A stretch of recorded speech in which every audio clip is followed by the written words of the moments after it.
Okay, wonderful. Good morning. I'm calling to order the Connecticut State Advisory Council for Special Education on February 22nd, 2023 at 9:05 a.m. My name is Susan Yankee, and I am the council chair as well as a parent member. So during this meeting, we will be referring to the Connecticut State Advisory Council for Special Education as SAC and the Connecticut State Department of Education as CSDE throughout this meeting. If members bring up a new acronym during this meeting, please take a second to explain what it means. Okay, so we're going to move with the first agenda item, but I would like to propose a revision of agenda to move Jeffrey Spar and the Legislative Committee report to, I believe, Brian, after the Special Education Division Director report. Could somebody make a motion? I'll make a motion to amend Thank you. Thank you. And a second? Second. Okay, all in favor? Okay. I guess you have to hit your button or raise your hand. Okay, anyone opposed? Abstention? Okay, Jolie, I believe the revision was approved. You got it. Okay, wonderful. So we are going to move the Legislative Committee report to after the Special Education Division Director report. Wonderful.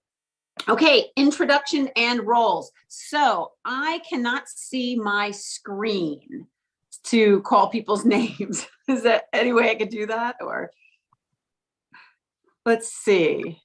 Okay, wonderful. Thank you. Yeah. Okay, Yeah, so when I say your name, if you could just introduce yourself and say what your role on the council is, and if I skip you, please let me know. I'm going to start with Missy Wrigley. Helps if I unmute. Good morning, everybody. I'm Missy Wrigley. I am a consultant at CERT, the State Education Resource Center, and I am here as a parent. Thank you. Lena? Yes, good morning, everybody. I'm Lena Esposito, and I'm from Connecticut Family Support Network. I'm the Spanish speaking coordinator for South Central Region. Thank you. Thank you, Lena. And Lena, if you could put your volume up for your speaker so that we could hear you, if that's a possibility. A little quiet. Sure, let me adjust. Thank you. Okay, thank you. Mia, could you introduce yourself? I think you're on mute, Mia. Give me 1 second. Okay.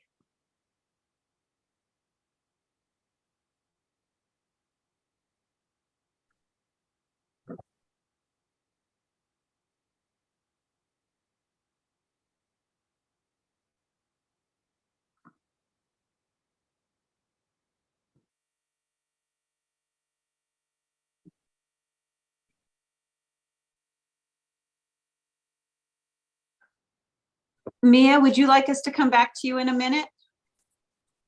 Yeah, my headphones aren't working and I don't want the loud advisory crowd to interrupt. Oh, well, just introduce yourself because I can hear you clearly.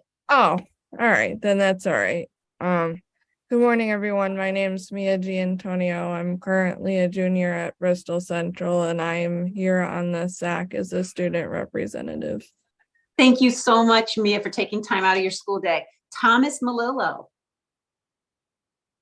Hi, everyone. I'm a junior at Joseph A. Foreign High School, and I am also a student rep on the SAC. Thank you so much, Thomas, for taking time out of your school day. Jennifer.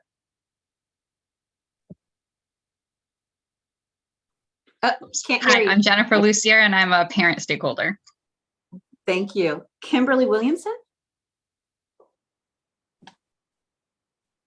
Hi, I'm Kimberly Williamson, and I'm representing speech language pathologists. Thank you. Jolie, didn't forget you this time. That is okay. Thank you, Susan. Jolie Medina, assistant to the State Advisory Council, assistant to the Bureau of Special Education. Thank you so much. Mr. Klemenkowitz. Morning, everyone. Brian Klimkowitz. I'm the Special Education Division Director at the State Department of Education. Thank you so much. Denise, welcome. Good morning. It's good to be back. So I'm Denise Drummond. I'm a legislative policy analyst with the Commission on Women, Children, Seniors, Equity, and Opportunity. And I'm also the mother of an autistic son who's a junior at the University of Connecticut. Thank you so much, Denise. We're really glad to have you here. Catherine. Good morning, everyone. I'm Catherine Sum, the Education Supervisor of the Children's Services at BESB, and I represent Aging and Disability Services, Bureau of Education Services for the Blind. Thank you. Sean? Good morning, everyone. I'm Sean Cronin. I work with Brian at the State Department of Education, the Bureau of Special Education. Thank you so much. Rick Rauchi? Hi, everybody. My name is Rick Rayusi, and I represent public school teachers in Connecticut. I'll get that better next time, Rick. All good. Okay. Nachi? Thank you, Susan. Good morning, everybody. I'm Nachi Bhatt, representing Children in Foster Care and Department of Children and Families. Thank you. Anna? Anna Wittig, I represent private special education facilities, state approved. Thank you. Tom? Yeah, good morning, Tom Kosker. I'm here representing Disability Rights Connecticut, the protection and advocacy system here in Connecticut, and I'm also the parent of 2 children. Thank you. Thank you. Jane?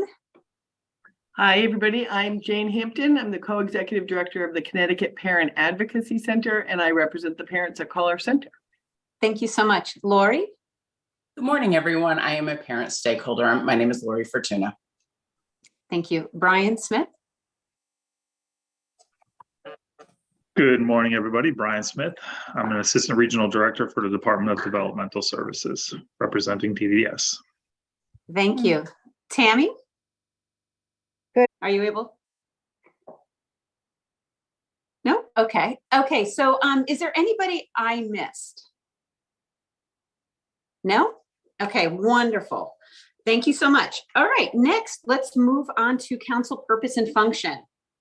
Under the authority of the Connecticut General Statutes, the Connecticut State Department of Education maintains an advisory council for the purpose of providing policy guidance with respect to special education related services for children and youth with disabilities ages 3 years to 21 years in the state. More detailed information is on the Connecticut State Department of Education website. Next, we have public comment. Is there anybody here for public comment, Jolie? Nope, not yet. Are you sure? Okay, great. Next, old business. We have the consent agenda. We have 2 sets of minutes to approve. The first minutes would be the November 30th, 2022 full council meeting minutes. Are there any corrections to these minutes? Susan, this is Missy. I was present at that meeting. November 30th, Missy? Yeah. I was actually present at both of them. That's fine. I'm just making the changes to I'm working on the 30th right now. That's fine. Yeah, went to the State Department. I was there, drove all the way there. I wasn't in attendance, so that was just something I missed probably when it was provided to me. Just a error I can fix. No problem. Great. Thanks. Jolie, I was also there. This is Kim Williamson. I was also at that meeting. Okay, thank you. Thank He you. was. We talked. Yes, we sat next to each other. Thank you, ladies. Any other corrections to the November 30th, 2022 full SAC meeting minutes? Yes, Susan, I believe Tempe's last name is spelled incorrectly in the minutes that went out. Should be Malvania. It's highlighted, right, Jen? Yes, and it's spelled correctly in the next one. Okay, thank you. That's why it was highlighted and I never went back. Thank you so much. Okay, wonderful. Any other corrections to the November 30th meeting minutes? Okay, would someone like to make a motion for the approval of the minutes with these changes? So moved. Wonderful. Second? Brian Smith, DDS second. Thank you, Brian. Abstentions from those who didn't attend the meeting?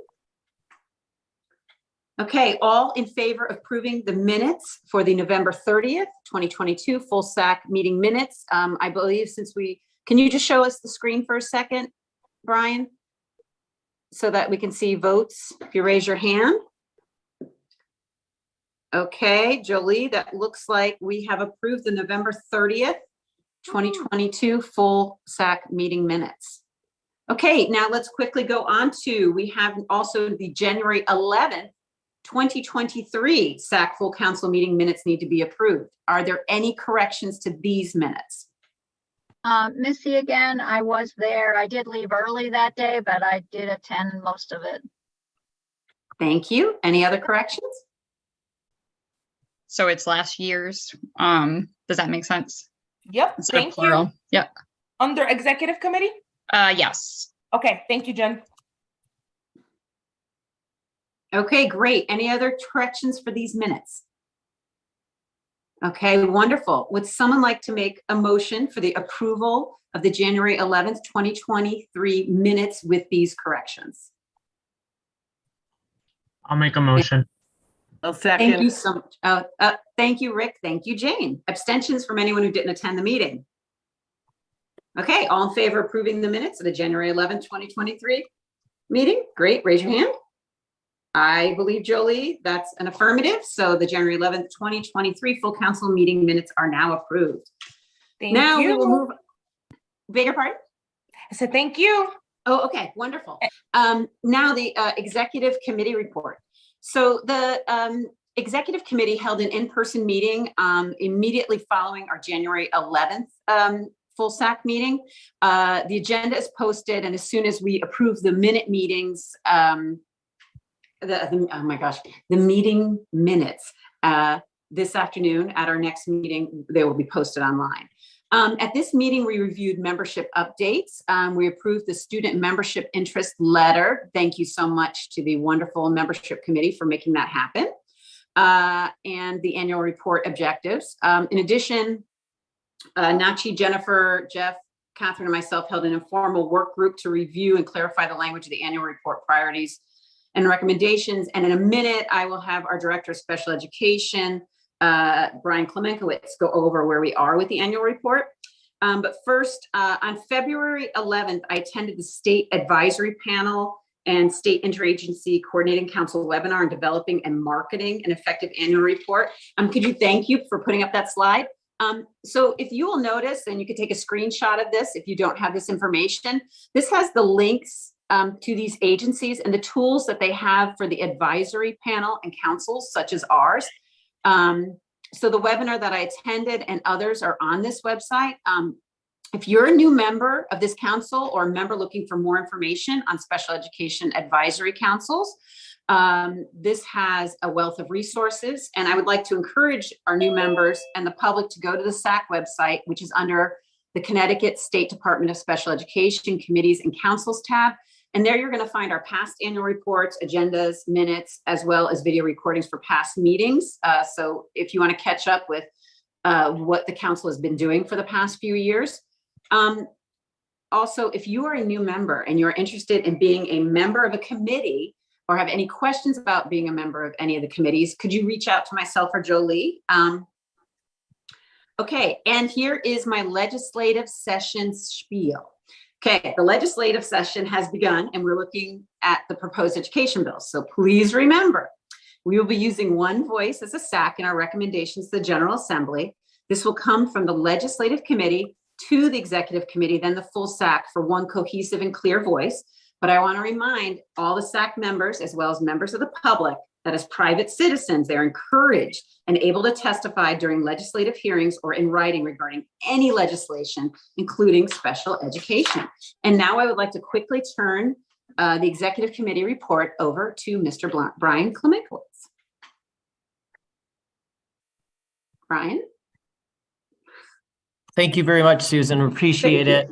What we wanted to do is take some time now to just share with you the priorities that you've all identified this past summer and the work that's been engaged in to include those in the annual report for your advice to the Bureau of Special Education, as well as the legislative liaison to the Special Education Division. So my colleague Sean Cronin is on, as well as we have other consultants that join meetings periodically, either for presentations or to seek feedback from the Advisory Council. And Jolie Medina, as you know, also supports our work at the State Department and facilitates and organizes much of the activities of the Advisory Council.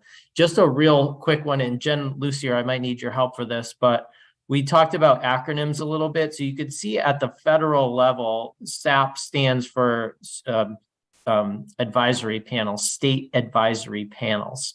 So even though ours in Connecticut is called the State Advisory Council for Special Education, these are really important organizations, and to know that there are similar entities across the country is pretty powerful, and the resources shared are tremendous. And the SICC, Jen, I always need help with this acronym. It's the State Interagency Coordinating Council. Thank you very much. Appreciate It's that. our early childhood counterpart of the SAC. Awesome. And I just want to make sure we don't have to put 50 cents in the jar here, because there were quite a few acronyms on this slide. So Susan, just to reiterate here, we could take a little time now as a committee and a council to talk about the priorities a little bit. If you all have questions or comments or input based on where we are currently. So these are the priorities that you all identified. We know special education, there's a variety of work that happens across many different issues, across many different topics. One of the biggest challenges for this council is always to narrow down those priorities and say, well, we want to impact every issue and every topic. However, there some great work happens in collaboration to be able to identify some focused priorities within the context of the year. And this is not an action-oriented group where the committee engages in tasks in delivering or deliverables related to these. That's our job at the State Department of Education and or our technical assistance centers and partners. Having said that, you play a very strong role in advising us and suggesting areas that need specific attention based on unmet needs of students with disabilities across the state. So kudos to you. The work that happened to be able to narrow down those priorities was tremendous.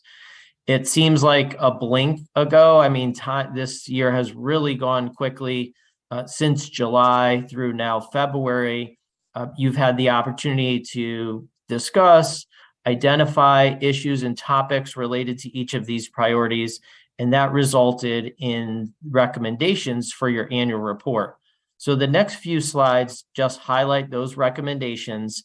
And then what I will do is pause at each topic.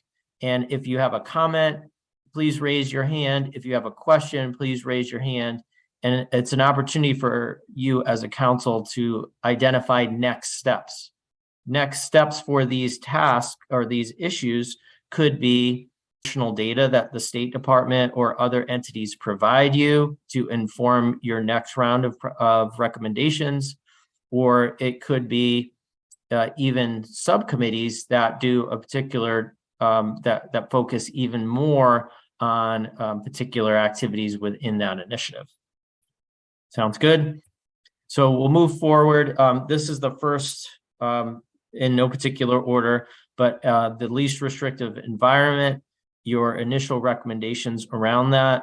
There were recommendations around training and information for parents and families, how important that is when information is rolled out, that it's rolled out both to our educators and our parents in a parallel form and fashion, because we know the great work around least restrictive environment is really a team discussion, those who know the individual students the best, students being able to contribute and participate in their recommendations for their own best learning environments.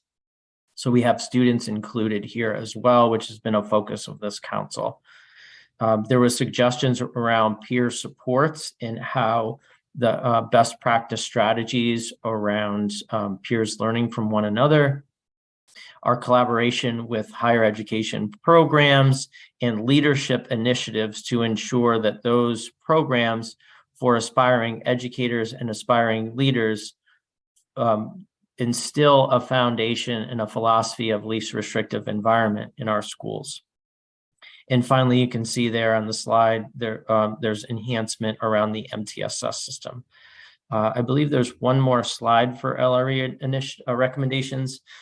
So there was discussions and recommendations from the group around how districts can self-assess their own environments and identify strengths that they have and potential areas of improvement. We actually are engaged in some very exciting collaborative work with CCSO and CEDAR, which are national leadership organizations supporting chief school administrators on principles at the school building level, instilling a culture and climate of inclusive settings. From that work, that use to identify where they are on their least restrictive environment journey. And it's not only designed for students with IEPs, but also students that have Section 504 plans, students that are English learners, and the entire school population, although it does have a focus on students with disabilities. So we are excited to share that with you. I know some of the team members here have been included in those discussions and those activities. So we really appreciate the work that's gone into that. Assistive technology has been one of those areas of focus and priority for this council for many years. And we have some exciting initiatives around that. But knowing that this council really wants to emphasize the planning and placement team process. I apologize for the little glitch there. That should be the same line, placement team process. And then combining achievement and LRE data was really critical.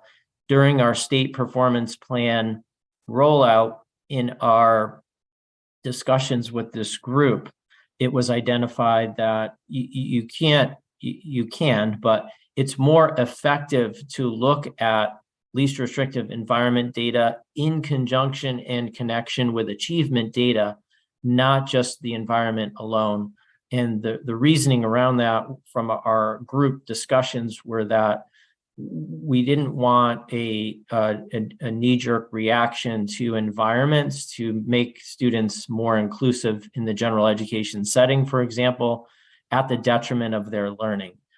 Just being placed in there without meaningful instruction, without meaningful accommodations and modifications really doesn't result in the outcomes that we're all hoping for. So that's the work that you all have started and engaged in with that. And then there was a specific focus on students with emotional disabilities and the disproportionate amount of time that they spend outside of the classroom based on the challenges that they have with their communication and with their regulation of their behavior. There was a recommendation to establish a statewide inclusive committee and then finding new and innovative ways to share data, not only with our schools, but also with parents.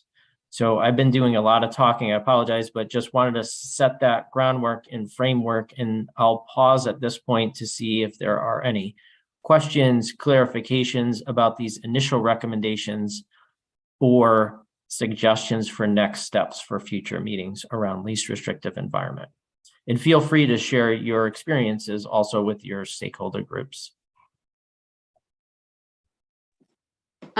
Brian, this is Susan. I don't know if you can see me because I can't see you. I can see you, yeah. Yay, okay. I just wanted to make sure this is for our 2023-24 annual report, correct? These are actually recommendations in the current annual report that is in draft form that is going to be submitted in the next couple of days. So but these recommendations continue for the next 6 months through July. So Okay. it's one of those scenarios where in our annual report, we're always kind of in between half in one report and half in another. So even though these were first established in July, you've done quite a bit of work. So this is work kind of that was established up to this point in time. And now there's still a bit of time to comment on these. And then it's moving forward for the next 6 months and some of these into the next school year. And since the LRE recommendations refer to higher education, will we be including the higher ed committee and disseminate, when we give the information to the legislators, when we give recommendations to them?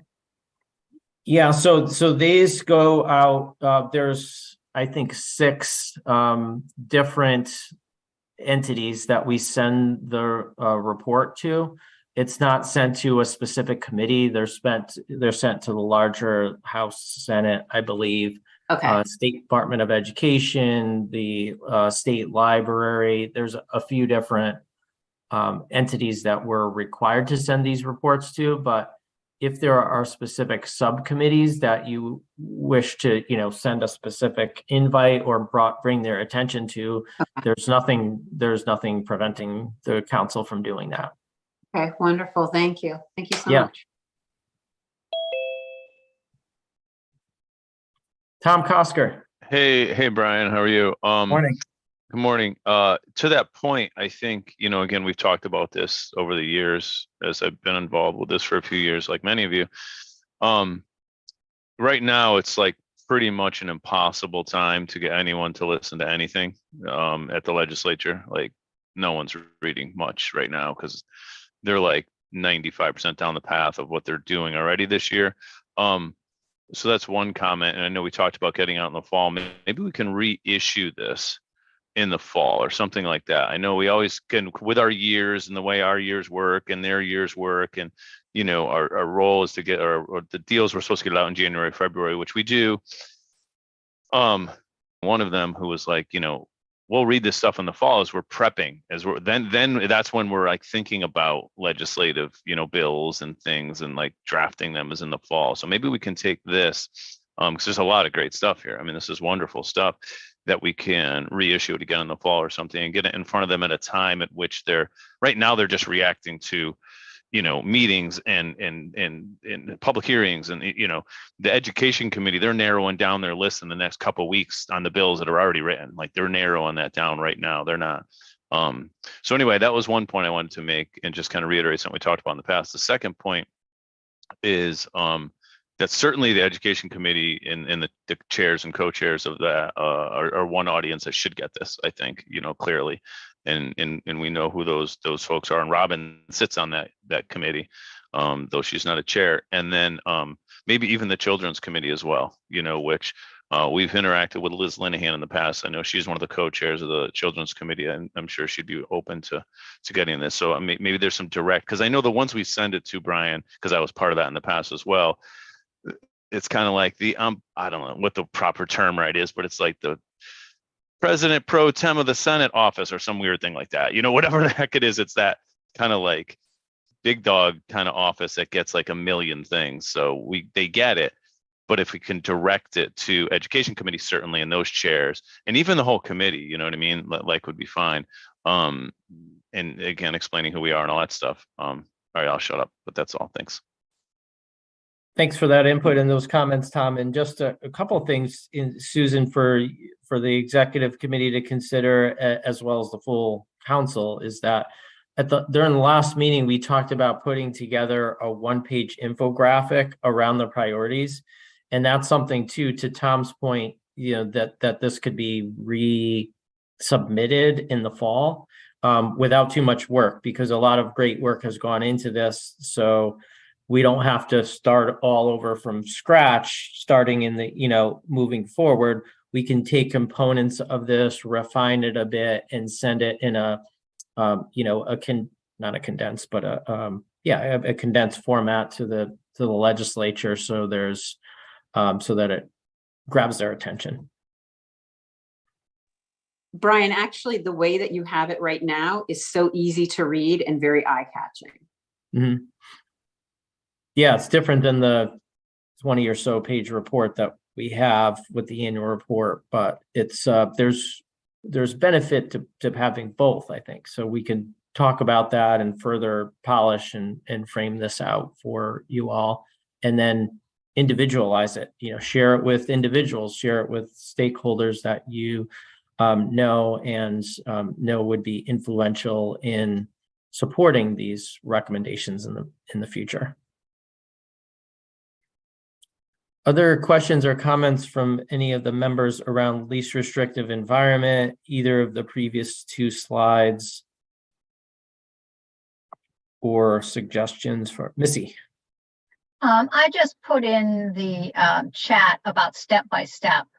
We've been State Department, CERC, we've done a lot of training, both in district, statewide, and just amongst ourselves throughout all the rests. So, there's some important pieces within that training about inclusion, because that's what it's all about. But it could also help with the self-assessment process, because there's a lot of information about that within their program. It's out of Texas. Thanks, Missy. Yeah. Yeah, the step-by-step program from Stetson and Associates they've done work in Connecticut for years and years, way before I started with the state, and they have one of the benefits of the program is that it brings together teams within the school that have different roles and different perspectives, including the principal. So great point, Missy. Those resources definitely have been discussed within the CEDAR project and NCCSO. And in fact, the teams were able to observe recently that have engaged in the step-by-step process. Cool. And yeah, so it was a really valuable experience for those to actually observe in practice what inclusive environments can look like, and then how to communicate that out broadly, and the positive effects that that's had in the districts is pretty powerful. Lena.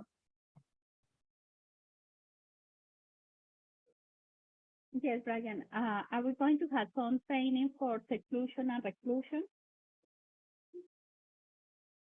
Sorry, Lena, your volume's still a little bit low. I'm having a hard time hearing you. You say you have a comment about inclusion? Yes. Are we going to have some training for seclusion and reclusion? You're asking if there is going to be training on restraint and seclusion? Yes, we do. So the State Department of Education does collaborate with a number of adult agencies. There's a group that's led by the Department of Developmental Services that discusses restraint and seclusion statewide, and best practices and activities to reduce the need for emergency use of restraint and seclusion. There are also districts also engaged in required training around restraint and seclusion for those members of their crisis teams that are trained. If you're asking for information or training for parents and or stakeholders on that topic, whether it be a summary of our annual reports or specific information around that, that's something that we could discuss for sure as well. And I think you're bringing that up within the context of least restrictive environment, because this council has pointed out that, students that are dysregulated or in need of emergency procedures lose instruction, lose time in learning, and so there is definitely an impact on their education in that way. So I hope that answers your question, but if we could always, restraint and seclusion isn't a priority necessarily in the overall 5 priorities, a part of and a piece of the learning environment for students. So thank you for bringing that up.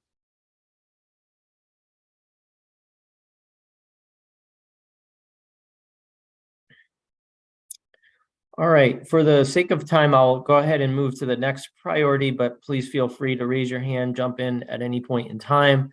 The next area is around staffing recommendations. So you've talked about the working conditions for special educators and the amount of administrative tasks that they're required to do in paperwork. The impact that the pandemic has had on the teaching profession in general. We know the impact is, we know that there has been impact in all areas, our students, families, and teachers and administrators. So understanding the current impact that experience has had on the teaching profession, data collection mechanisms to be able to understand shortages. The State Department has taken action this year and conducted a survey early in the school year. There's a follow-up survey that's happening now so that we're able to understand the current status of vacancies. And of course, it's ever changing throughout the year. It's not a stable, a set target, but at any one point in time, really important data on that. And then there was a lot of discussion on pathways and work with higher education and how we can expand and enhance the mechanisms for preparing educators, not only to ensure that they have the skills, but also the value that they bring to our educational system. And when our survey went out, special education teachers and paraeducators that support students in special education were the two highest percentage vacancies across the state. And we know our related service areas as well have been impacted by shortages and vacancies, and school districts engaging in creative practices to be able to recruit and retain these individuals.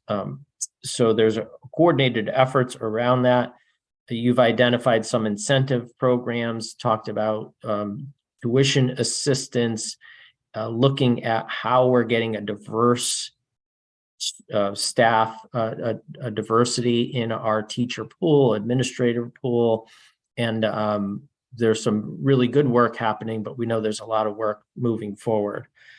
And I think there was one, no, the next one is student voice. So I'll pause here again for any comments or questions on staffing vacancies or suggestions for next steps over the next several months for this group.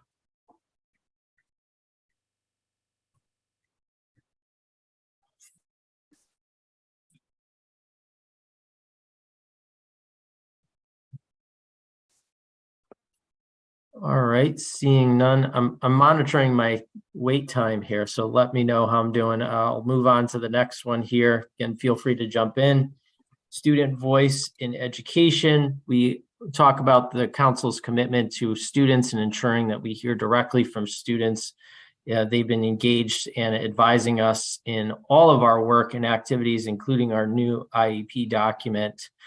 There were recommendations around researching and looking into supporting student-led IEP meetings, increased attendance for students at their PPT meetings, and helping students prepare before, during, and after to understand their IEPs, and then to understand the responsibilities that they have in conjunction with the educators that support their learning, discussions around student mentoring. Student-led professional development is really intriguing. Our youth advisory groups have been engaged in some great work around student-to-student demonstration of knowledge, sharing of knowledge about the IEP process. And so we're really excited about some of the foundational work there and moving forward. So again, open to questions, comments, and suggestions now before we move on to the next category. Missy. The YAB is our youth advisory board is absolutely awesome, as well as the youth advisory council. And Jane can speak to this also. They're very instrumental in doing a lot of training through CPAC. But they also do, we have our, because I'm secondary transition, that's what I do, but we have our transition community of practice and the youth advisory board always brings forward a couple of members to speak on any topic that we happen to have that's going on. So we have one coming up March 9th, and they will be speaking about employment and doing a 20-30 minute presentation from the youth perspective. So it is, they're very important with secondary transition, and we try to utilize them anyway. They're on all of our committees, and they help us to inform transition goals and things that we need to do in Connecticut. So they're vital, and any way we can utilize our students and get them to support what we're doing is really important. So. Thanks, Missy.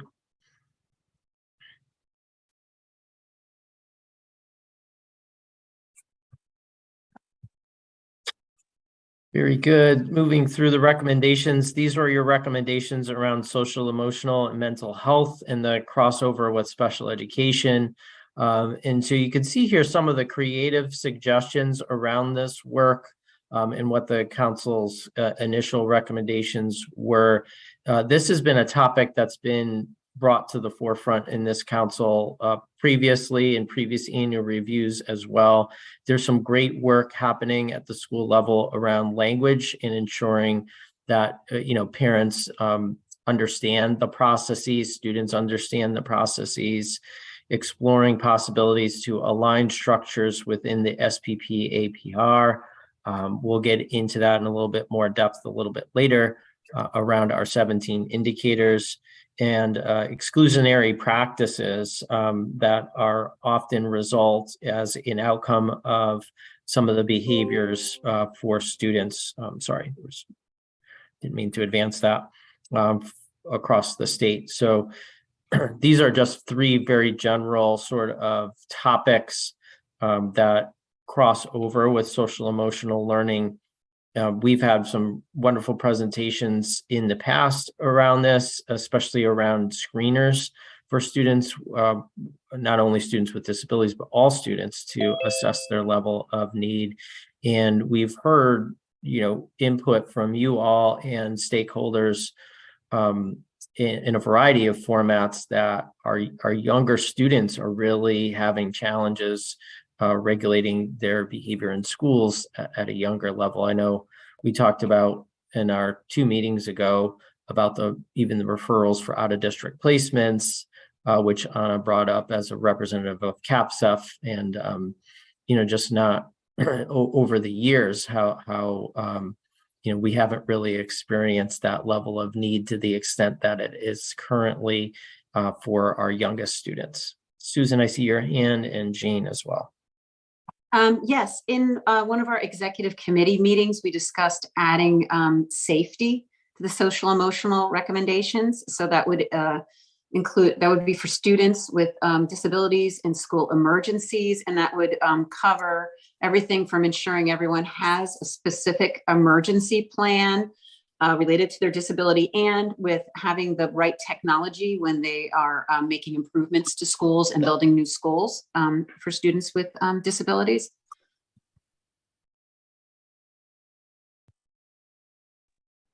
Thank you, Susan. Jane. I had one question, which is the DESA is the new tool that's being used to assess. It's like a 1-minute tool, right, for all students. Do you know what the communication is with families about the outcomes of those?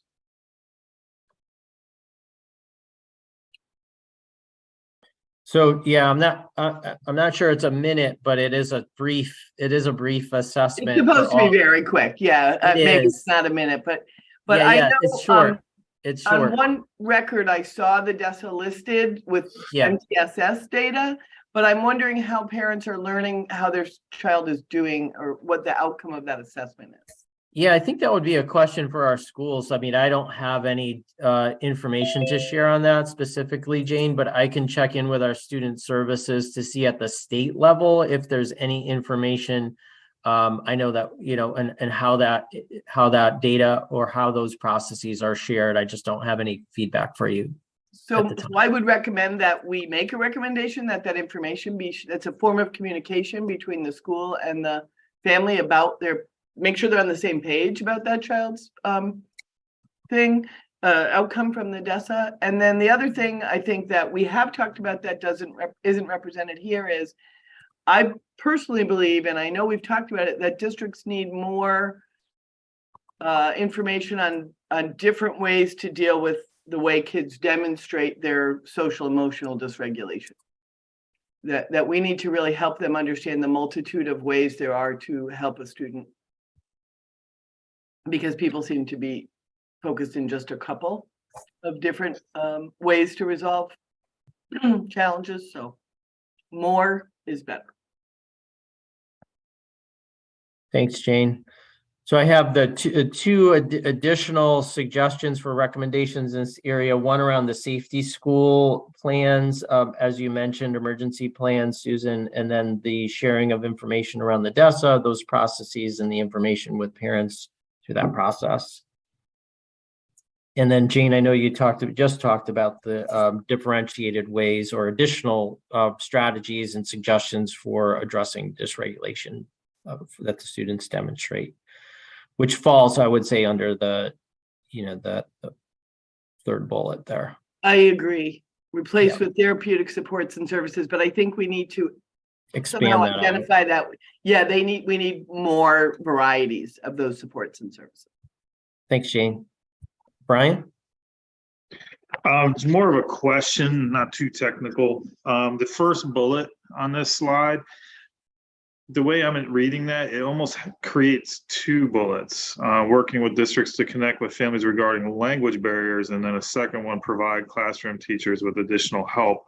I just don't see how those two are correlated into one particular area. So that obviously that looks like a typo, Brian. Because those are two. Yeah, that looks like an enter button should have been pressed there for that one. Great point. Great catch. Yeah, those are definitely two distinct recommendations. There could be some overlap, but I think there could be. Yeah, dropping them into two separate bullets would definitely enhance the focus. Absolutely. Thank you, Brian.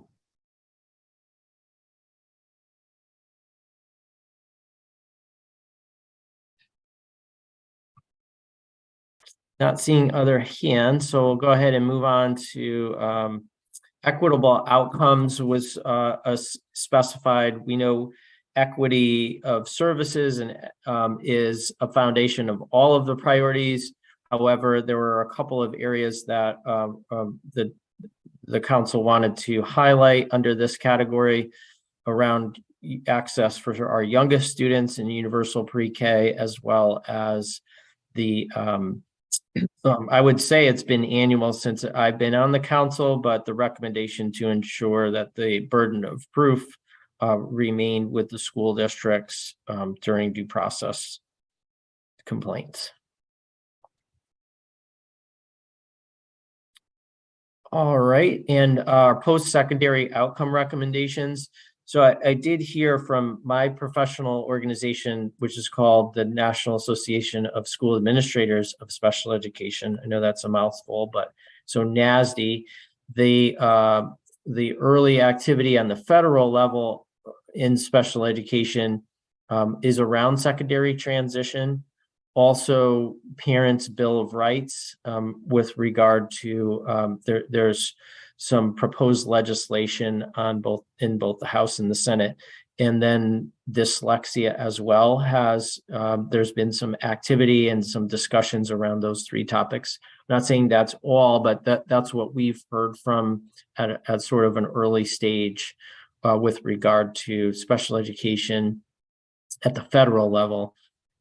So these are the different areas that were discussed around post-secondary education, obviously involving our students, conducting robust interest inventories, interagency collaboration, and alignment with activities. So again, there's a tremendous amount of work in these processes from when students turn 14 in their IEP and even younger in some circumstances all the way through their exit in collaboration with adult agencies.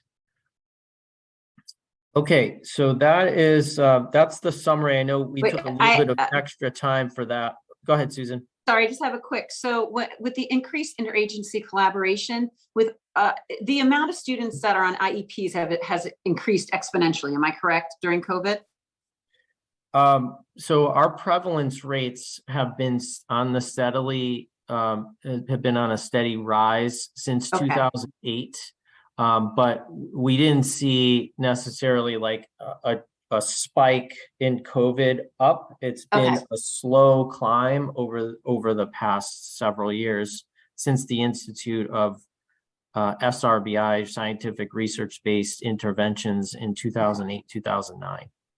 The only reason I'm mentioning that is if at some point, if we could consider adding increased collaboration with secondary post-secondary, secondary, to know that there will be a greater amount of people that they will be servicing, because I know on the university level, students are not getting appointments until, say, mid-October to meet with their Office of Accessibility, which is in the middle of the semester because they are understaffed. And I think if agencies were given a little heads up that this is slowly increasing, I think that would really add to our students' success in the workplace or in transitioning into services that can actually meet their needs. So I didn't know if that's someone that you coordinate with at all. Thanks for the suggestion, Susan. Absolutely. Yeah, and it's interesting. I heard from one of our previous student members this past week. He wrote to me and said, hey, do you remember me? And kind of shared his experience at the college level. And he said he's still interested in advocacy and special education topics, but mentioned how accommodating his college has been for him. And he's already entering into his senior year. So it's crazy how time flies. But I know this council's made a commitment to students, and it's nice to hear back. So I did invite him to come back or to feel free to share with you all some of his trials, tribulations, but also successes in the transition that he's had, and which could be a powerful activity too to share with our other students, or even Missy and Jane, with our youth advisory councils, to having some students come back and talk about that experience and that transition. I think would be very powerful. Missy? Yeah, I just wanted to, I think in Connecticut, we're one of the states that does the most with secondary transition and increasing interagency collaboration. Brian is here. There's a few others that are here. Jane, we have our transition task force, which is a group of stakeholders, usually between 40 and 45 stakeholders across the state. We do have representation from post-secondary ed, but all of the state agencies, employers, families, and what we have. And then we also have our transition community of practice, which has about almost 300 members. And so that includes anywhere from families, students, all kinds of adult agencies, employers. So it is, we really do try to get the word out. I think we need to do a better job at that. But we do. Connecticut has always been very and works towards post-secondary education and making sure that all of our students have that transition process going for them. So it is my passion. So it is an important piece. Thank you, Missy. We appreciate the updates on our current structures and of course your work over the years. We're thankful for. And this group is amazing. I mean, we have representatives, with consistent attendance here from all of the different organizations. So we really value and appreciate the collaborative relationships that we have in the state, and knowing that there's a lot of work to do, that we're working on our outcomes and improving those. activities. And, our students, to Susan's point, we have a larger percentage of students with needs across the state, whether it be identified through special education, Section 504, or even general education interventions. We know our students, we were talking yesterday about the number of students that are grappling with mental health at a variety of levels, and how anxiety manifests in many different ways in our youth. And whether identified or not, the needs are high, and our supports need to be, in place to ensure swift response to be proactive for our students. I see Lori's hand and then Lena. Thanks, Brian.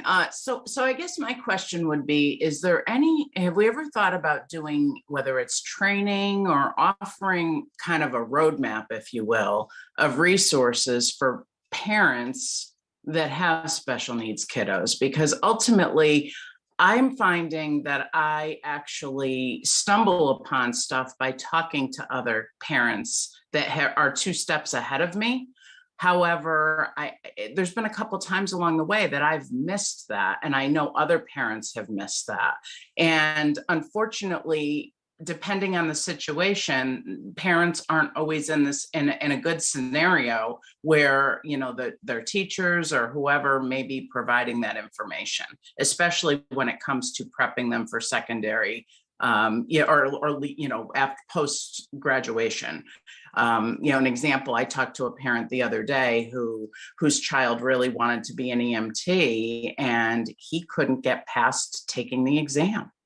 And what resources are there to potentially help with that? Are there resources? So she doesn't mislead her child, and also so that she could help support her child.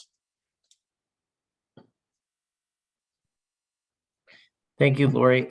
Any comments from the council on Lori's questions and or suggestions? I would just start by saying, Lori, that there may be opportunity for the advisory council to work with the DDS, Developmental Disability Council, because one of their priorities is exactly what you just brought up. It's looking at the current resources that are in place for families and sort of assessing that, and then seeing if there are ways to improve access, to improve the sharing and dissemination of information.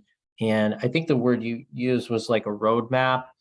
So how can the current resources that the districts are required to give turn it into, whether they're visual or condensed or, a one-stop shop, so to speak, of the variety of resources.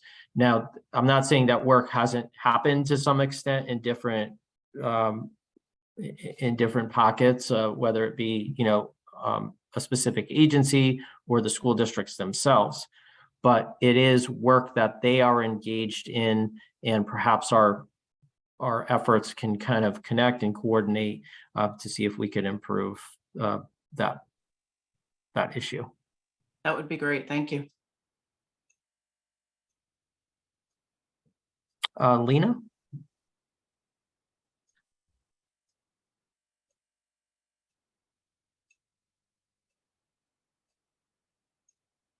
Sorry, Lena, you're muted.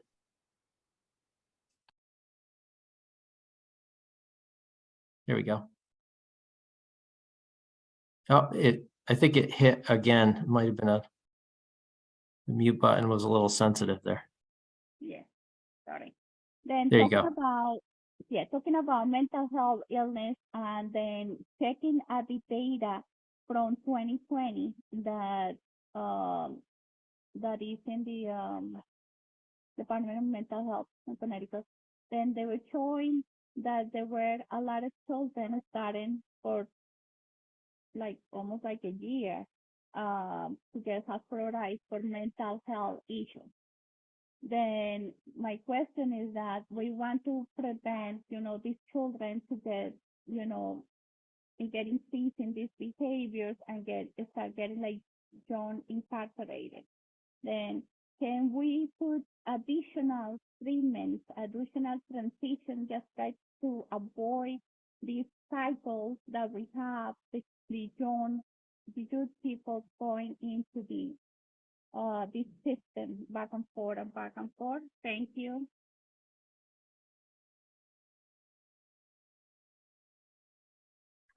Thank you for bringing that up, Lena. I know there are several groups that discuss the transition that our students engage in as they're seeking treatment or accessing treatment.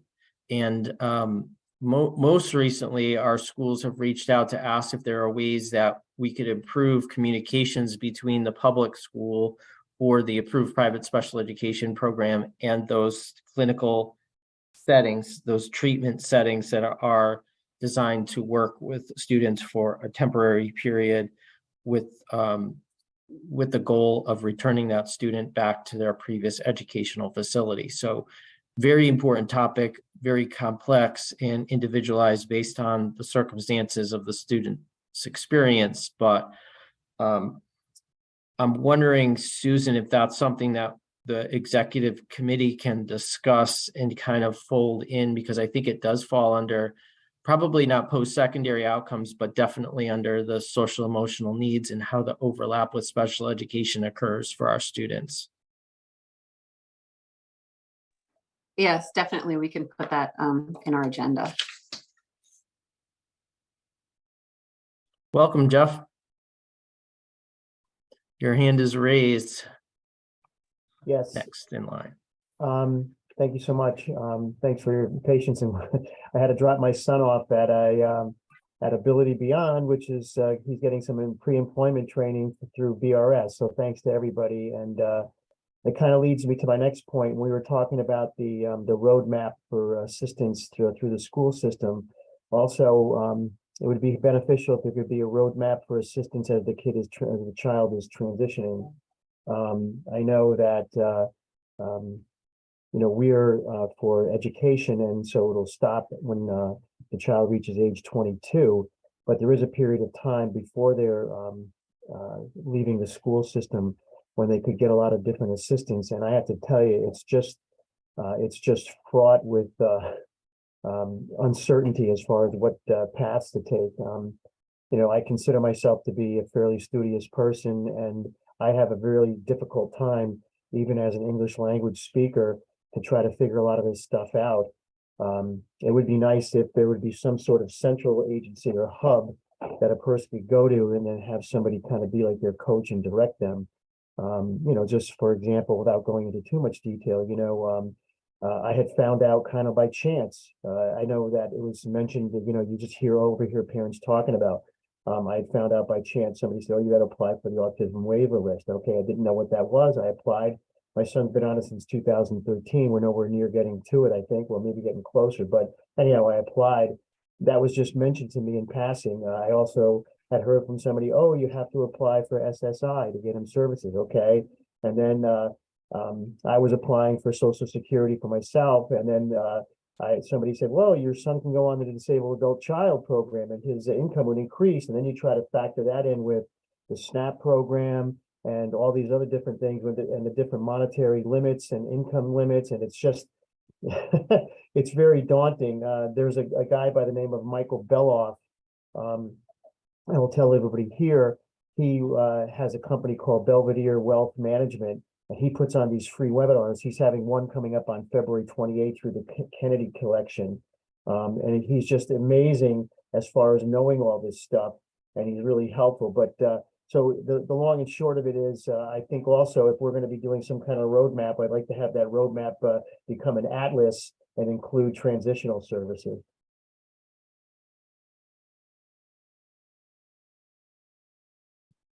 Thank you, Jeff.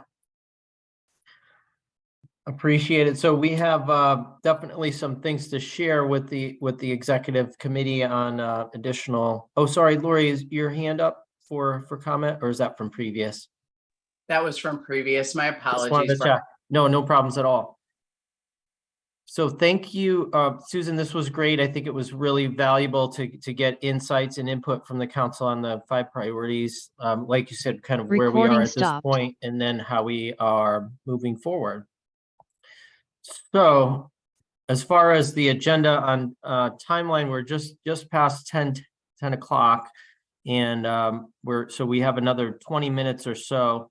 So it looks like it turns out that Jeff's legislative update may not have needed to be moved in the first place, but Catherine, did you have updates for us regarding the membership committee? Yes, and I'll try to be brief in the interest of time. Good news, everyone. I'm not sure if you had a chance to open the attachment that Julie sent out, but the membership committee has a final draft of a recruitment letter for student representatives on the SAC.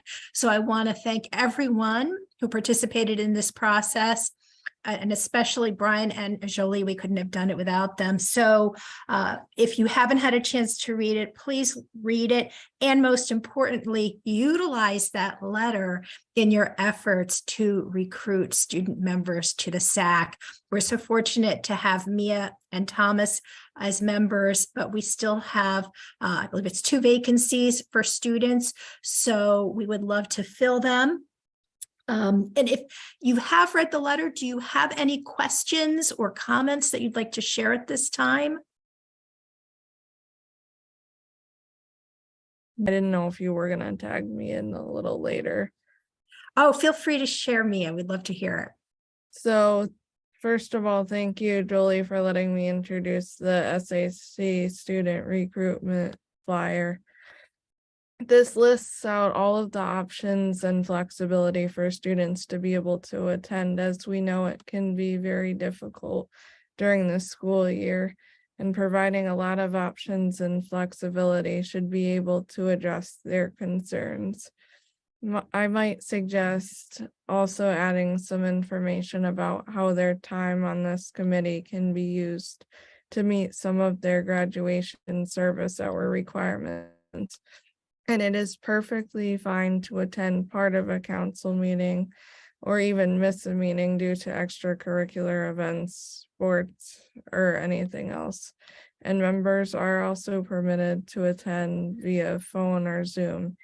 In case a member cannot attend, the transcripts and recordings are provided to access the meetings. Thank you. Thanks, Mia.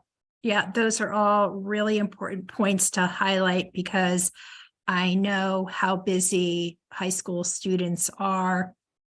And I know that you and I know Thomas, you're a new member, you'll do your best to squeeze us in, but school is the priority, and the SAC really does try to be as accommodating as possible. So I appreciate the feedback. And Thomas, you just asked, where can the letter be found?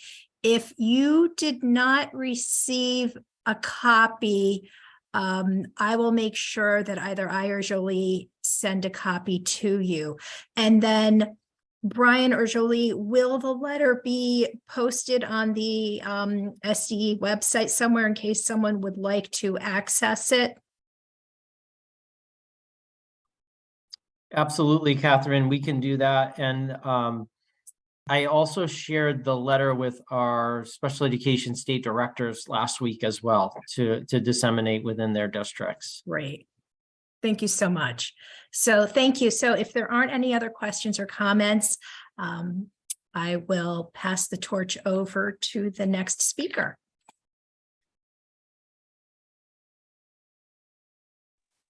Okay, this is Susan.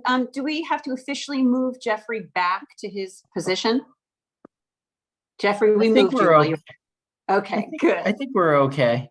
Okay, Jeffrey, do you have the legislative committee report for us? Yes. What I'm going to do is I spent some time yesterday. So just to reset the dial here, Brian is very fantastic as far as providing what's fodder for our legislative committee. What he does is through his aides and assistants and through the amazing miracle working of Jolie, is to provide us with a list of bills that might touch upon subjects that we are interested in. Then what we do is we take a look at them and we will follow them as they go through the legislative process. Right now, we're at the very early stages. We have scheduled for next Thursday, we're going to have a legislative committee meeting. We're going to start, as we start getting into the springtime and things start picking up, we're going to start scheduling legislative committee meetings on a bi-weekly basis. If necessary, or if there's not much action, then we can always just cancel, but we're going to schedule those.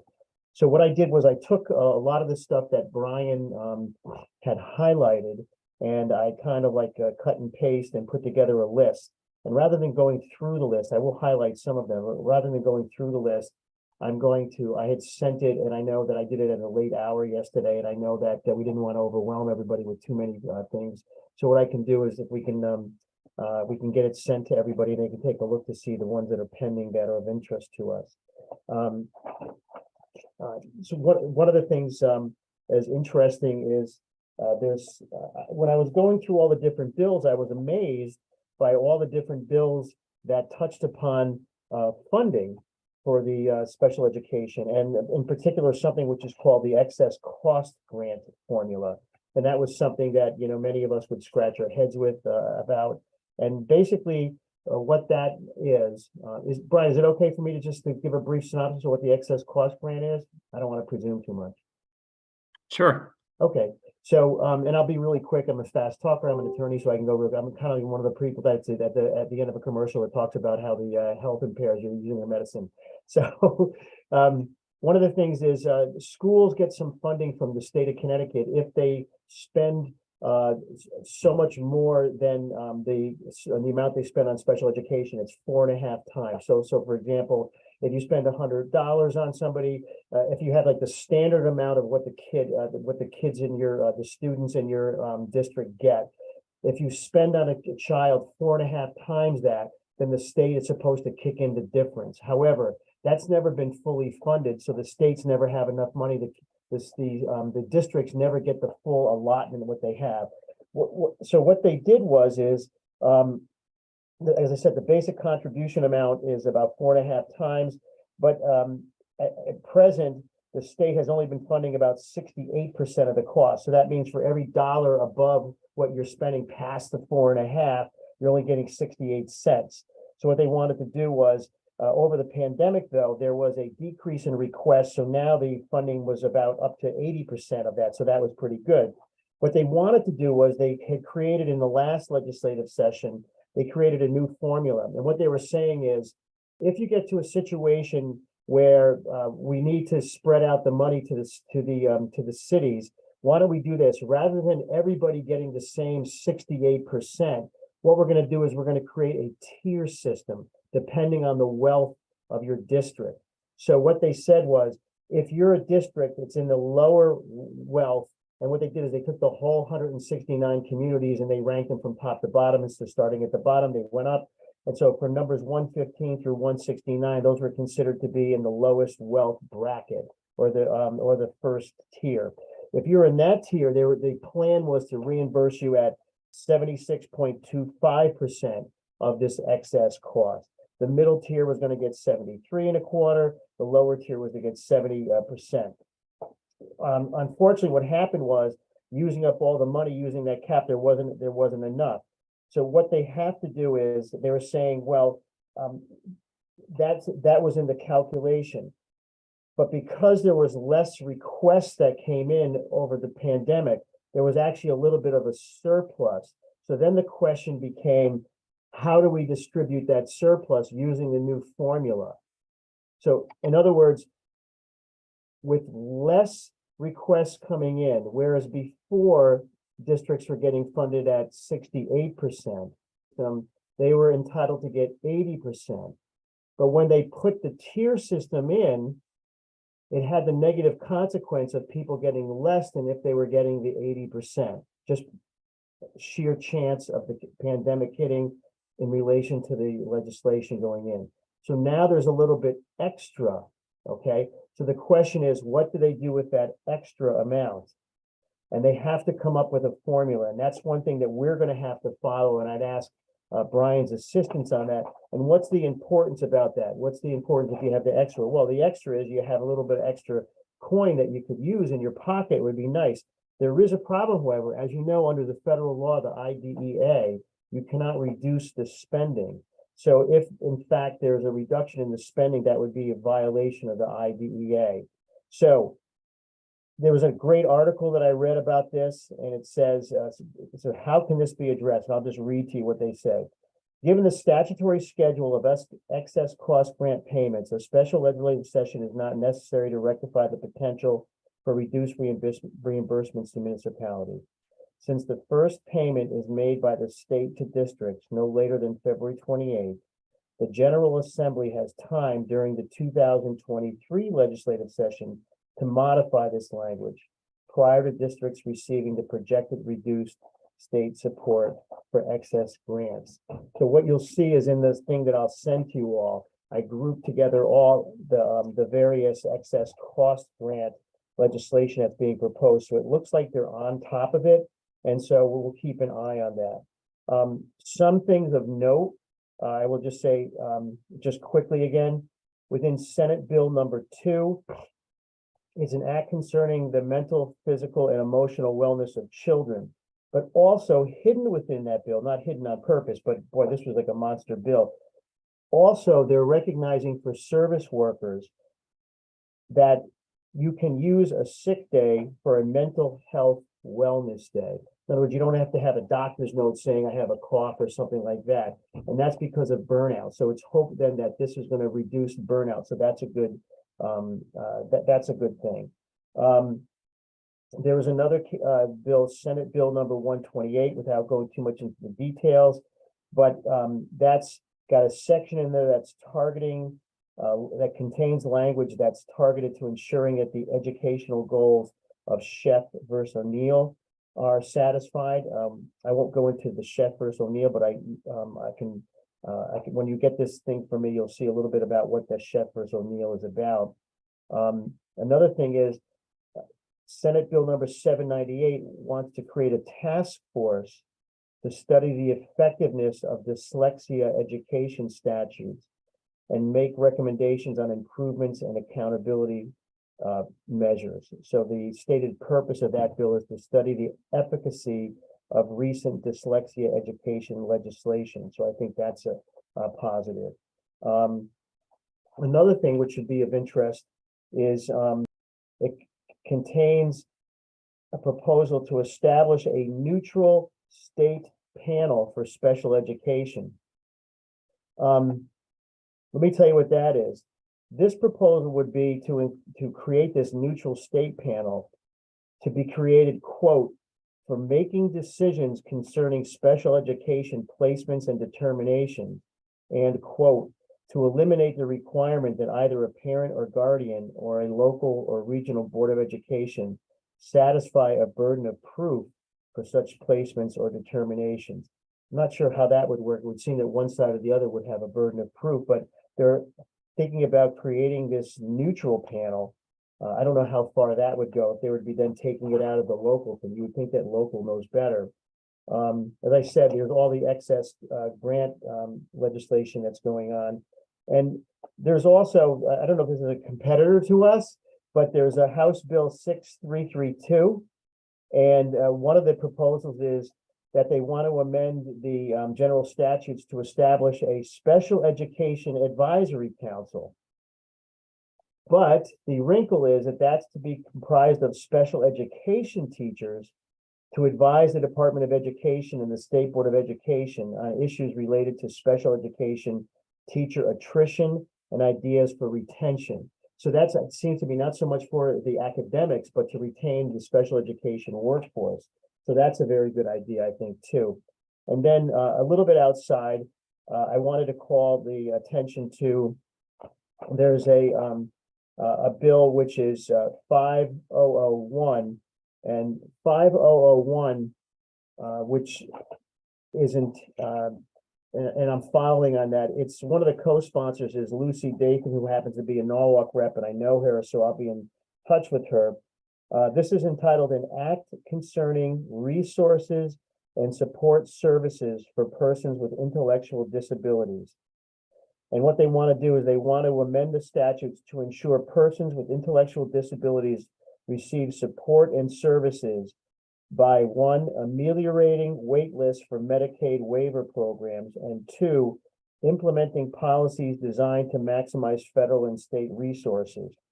It's to provide supports and services for persons with ID by getting rid of the wait lists and to get policies to help maximize supports and services, which is kind of what I was talking about, the roadmap. You'd like to have that in there.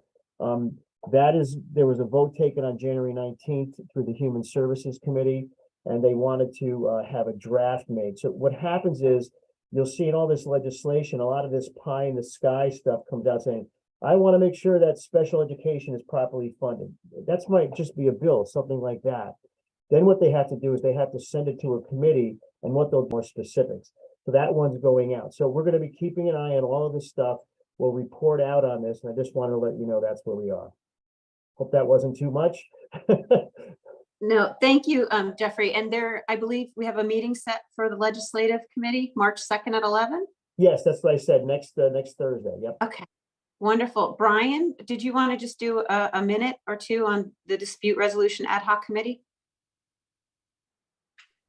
Absolutely. Thank you, Susan. Just really briefly to give updates, the Dispute Resolution Ad Hoc Committee has convened or reconvened after a little bit of a gap in time since the last meeting.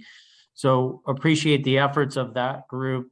The BSE call center is moving forward really nicely. We're in the process of finally having the technology support the structure for calls coming in. So there will be some information shared publicly soon on how parents can access the Bureau of Special Education call center to answer questions, to receive supports and resources and information across the state. So we're very excited about that. The ad hoc committee also discussed some proactive alternative dispute resolution activities. And also has been some discussions at the legislative level around this. There's been some very positive feedback around the mediation process in general in our state, in ensuring that parents have information and school districts have information about that process, but also even taking it a step further proactively, looking at student-led planning and placement team meetings, IEP facilitation processes, as well as informal conflict resolution between parents and the school districts. So those are not new concepts for this council, but those are the three areas of priority. And there seems to be some momentum across the state and interest to explore those further and expand those supports across the state, both in communicating that information as well as developing potentially new structures in the future. So the Dispute Resolution Ad Hoc Committee, feel free to jump in or add any additional details, but we look forward to our next meeting. Which brings me to, we are out of time. For a roundtable, if there is anybody that needs to share with the full SAC before our March 29th meeting, because we'll move roundtable to that meeting, could you share with Jolie in an email something, if you have a concern or an update that the group needs to know about before March 29th? We'd appreciate that. Brian, we're going to roll the rest of the agenda onto the next meeting, correct? Yeah, that sounds good. I think it was worthwhile that the council engaged in that priority discussion. And my special education update, I'll do the same, Susan. I'll just send some bulleted information for folks on the updates of those different topics. One thing that this committee requested was a copy of the parent survey that is indicator 8, as well as the post-secondary survey. So we can go ahead and share that with you all via email for you to take a look at, and we can have discussions on potential next steps for those indicators and the work that's involved there. Thank you so much. You're welcome. So I would like somebody to make a motion to adjourn our meeting. I'll make a motion. Thank you. A second? I make a motion. Great, thank you. Any abstentions? Okay, everybody vote in favor of adjourning this meeting?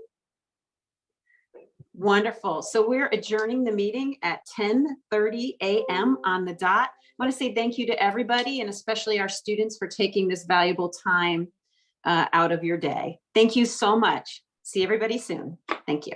Have a good one, everybody. Good night. Bye-bye. Thanks all.